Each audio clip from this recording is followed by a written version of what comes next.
Karena saya melihat akhir-akhir ini yang kita lihat adalah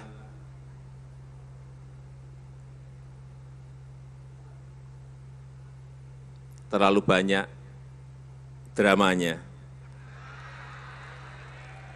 terlalu banyak drakornya, terlalu banyak sinetronnya, sinetron yang kita lihat. Mestinya kan pertarungan gagasan, mestinya pertarungan ide, bukan pertarungan perasaan.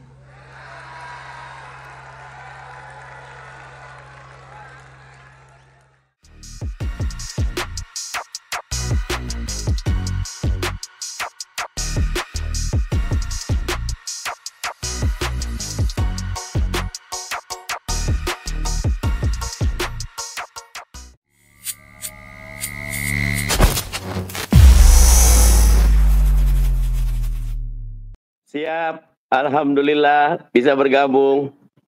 Iya. Ini Bang, ini situasi hari ini makin panas seperti cuaca yang meskipun hujan sudah mulai turun, tapi ini di Bandung aja sampai 34 derajat Celcius, Bang.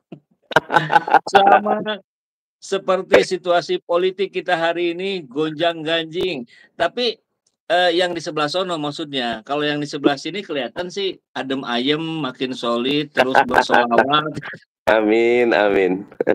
Nah, saya ingin mengajak Abang diskusi kita malam hari ini karena saya tahu bahwa Abang pernah menjadi ketua tim pemenangan Anies Sandi di Jakarta.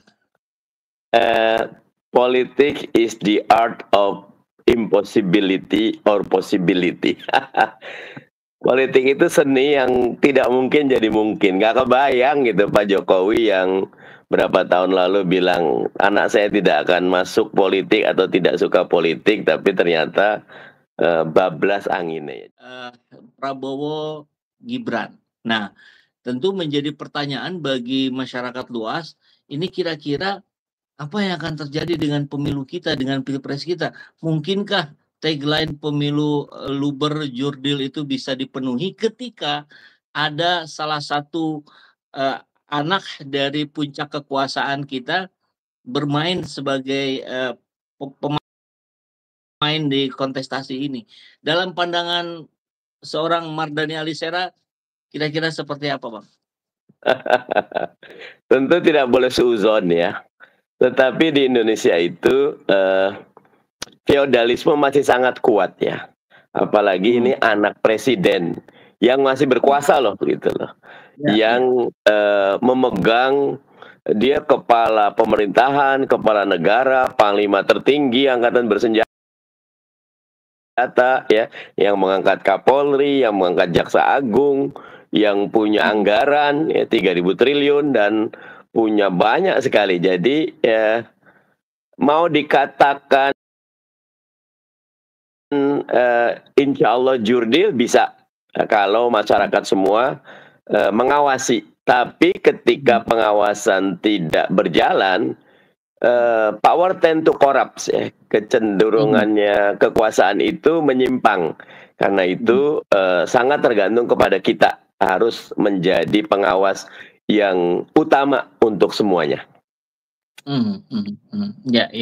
Nah, kalau ini dikembalikan kepada kita lagi gitu, bahwa ini ya tugas kita semua untuk turut bertanggung jawab dan segala macam. Saya kira apakah itu cukup fair, Bang? Apakah tidak lebih baik kemudian ada sebuah dorongan sebelum itu terjadi untuk tidak adanya potensi yang akan membuat kecurangan membesar? Kalau saya berpikir kita di DPR segera harus membuat norma baru.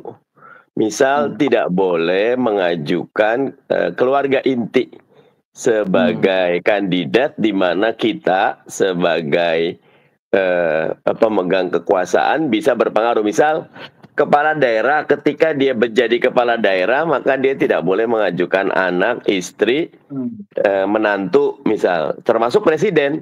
Karena buat saya sulit rasanya kita berlaku jurdil ketika asas keluarga yang kan gini, tahun 98 itu 3 yang kita perangi ya, korupsi, kolusi, dan nepotisme gitulah.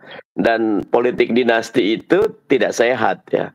Benar juga dikatakan tidak ada politik dinasti di alam demokrasi, tapi proses kandidasi juga menentukan gitulah. Jadi tidak sepenuhnya benar. Kalau buat saya respon terbaiknya adalah pembuat undang-undang harus segera menjaga, karena gini, kekuasaan itu candu dan memabukkan. Pengikatnya itu etika dan logika. Dan buat saya logika yang membatasi kesempatan agar saat menjabat tuh keluarga inti tidak menjadi yang dicalonkan sangat wajar. Sangat wajar, dan itu baik buat demokrasi. Dan itu yang bisa dilakukan ke depan. Tapi kalau bicara per hari ini, Bang, mungkin nggak itu masih ada celah nggak sih untuk itu, upaya itu dibatalkan? Misalkan banyak kita mendengar dari para ahli juga bahwa putusan MK itu bisa tidak berlaku karena yang memproduksi itu kan legislatif dan eksekutif, bukan ranahnya yudikatif. Nah, hal-hal seperti itu kira-kira bagaimana Bang diolah di teman-teman di DPR?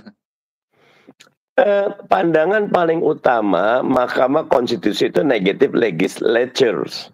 Dia tidak membuat norma baru.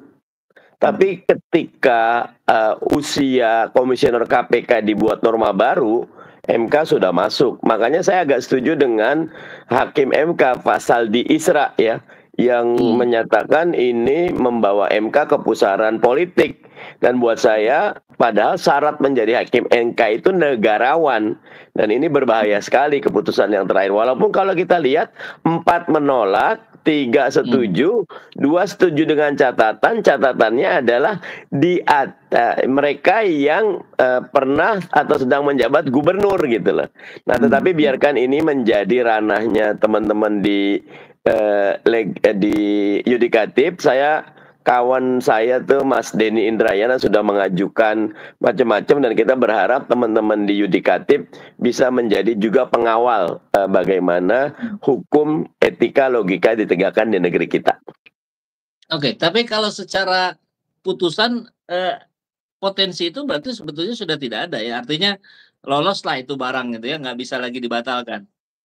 Kalau mengingat putusan MK itu final dan mengikat, pandangan saya ini sudah jadi, sudah sah. Makanya KPU juga langsung membuat surat edaran yang membolehkan usia di bawah 40 selama pernah menjadi atau sedang menjabat kepala daerah sebagai capres-cawapres ya. Dan kalau saya melihat, komen saya kan gini, berapa Pak Prabowo walaupun kontroversi ya, apa kontroversi karena anak presiden yang ditunjuk, dan itu menjadi pandangan saya menjadi sangat tidak produktif. Kebayang nih, Mas Anies dengan Gus Imin keren, Mas Ganjar dengan Pak Mahfud MD keren. Saya kepikir Pak Prabowo sama Mas Erik misal gitu. Wah, itu akan terjadi kontestasi yang enak tuh gitu loh. Tapi ketika kepada Mas dengan Mas Gibran, bukan nggak enak, tapi orang nanti akan sibuk dengan anak presidennya, nepotismenya, kemudian macam-macamnya. Jadi tidak kepada konten, tidak kepada substansi. Sayang, pertarungan yang harusnya menjadi sarana pendidikan politik jadinya komennya macam-macam. Ya, betul. Nah, apalagi kalau kita mencoba menyandingkan yang satu, misalkan tadi bahwa karena ini di bawah betul-betul alat kekuasaan, maka instrumen kekuasaan bisa bermain dengan sebegitu besar dan kuatnya, sehingga kalau ada bahasa juga, kalau saya dengar dari seorang Denny Siregar misalkan, oh ya sudahlah, nggak usah pemilu saja, udah langsung saja dilantik, toh udah pasti menang. Nah, satu itu. Tapi di sisi lain, kan sebetulnya ketika kita melihat reaksi publik hari ini yang mungkin ada yang mengatakan sampai 80% negatif terhadap upaya penyandingan Prabowo Gibran itu dengan politik dinasti, stempelnya yang menempel, bahkan rame juga di media, ada capturean dari kolom komentarnya akun Pak Prabowo di Instagram yang mayoritas mengatakan kecewa, dan ingin mengalihkan pilihan, dan itu sebetulnya kan menguntungkan koalisi Anies gitu. Nah, kira-kira gimana dinamika ininya Bang? Satu ini menguntungkan Anies, tapi sisi lain ya ini alat kekuasaan yang dipakai yang nggak mungkin kalah, anggaplah begitu. Yang pertama, apapun keputusan Pak Prabowo kita hormati, karena partai atau gabungan partai atau koalisi bisa mengajukan, apalagi dengan putusan MK yang kemarin. Catatan kita yaitu karena anak presiden itu, ya. Sebenarnya kalau pilih anak muda yang lain aman aja ya, karena ketika anak presiden, pandangan saya tadi power tend to corrupt, dan yang kedua tadi kita feodalisme di kita tuh masih sangat kuat itu. Mungkin saja Pak Jokowinya presiden tidak memerintahkan apa-apa, tapi di bawah lagi ingin mendapatkan nama baik ya, cari muka macam-macam, yang terjadi macam-macam gitu. Walaupun beberapa isu sebelum ini juga terjadi gitu, ketika anak mantu maju yang terjadi macam-macam gitu. Nah, buat Amin sendiri kita monggo saja. Mas Ganjar dengan Pak Mahfud kita berikan selamat, Pak Prabowo dengan Mas Gibran kita berikan selamat, dan kita siap untuk berkontestasi dengan fair, dengan adil, dengan elegan untuk memberikan yang terbaik kepada masyarakat. Tapi kalau kita dengar Bang beberapa bulan lalu bahwa Pak Presiden memang menyatakan di 2024 saya tidak akan netral, saya akan cawe-cawe. Apakah ini adalah bentukan realisasinya? Tapi di tengah yang lain juga kita dengar Pak Jokowi kemarin, saya mendukung semua pasangan. Anies Mohaimin saya dukung, Ganjar Mahfud saya dukung, Prabowo saya dukung, walaupun belum disebutkan pasangannya. Nah, ada dualisme lah kurang lebih. Kalau kata kan nggak bisa dipegang ya, tapi kebijakannya yang bisa dipegang kan. Pertemuan dengan kelompoknya Pak Prabowo sering sekali gitu kan. Walaupun dibilang ini pertemuan laporan menteri segala macam, ya kan who knows behind the tables atau below the table gitu. Monggo aja gitu lah. Tapi rakyat itu tidak bodoh kok. Rakyat bisa menilai dengan seksama, dengan jelas. Gini. Kata Bang Napi, ingat kejahatan itu karena ada kesempatannya. Dan jangan buka kesempatan gitu loh, sehingga bisa berbuat jahat. Makanya buatlah transparan dan terang benderang.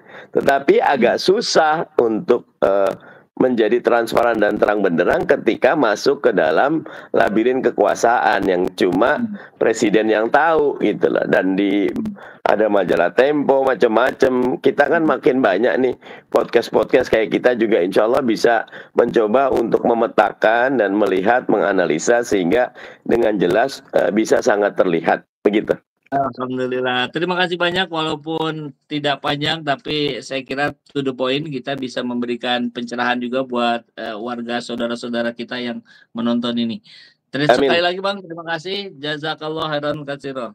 Waalaikumsalam, sukses selalu. Matur nuwun, hatur nuwun pisan. Assalamualaikum warahmatullahi wabarakatuh. Waalaikumsalam warahmatullahi wabarakatuh.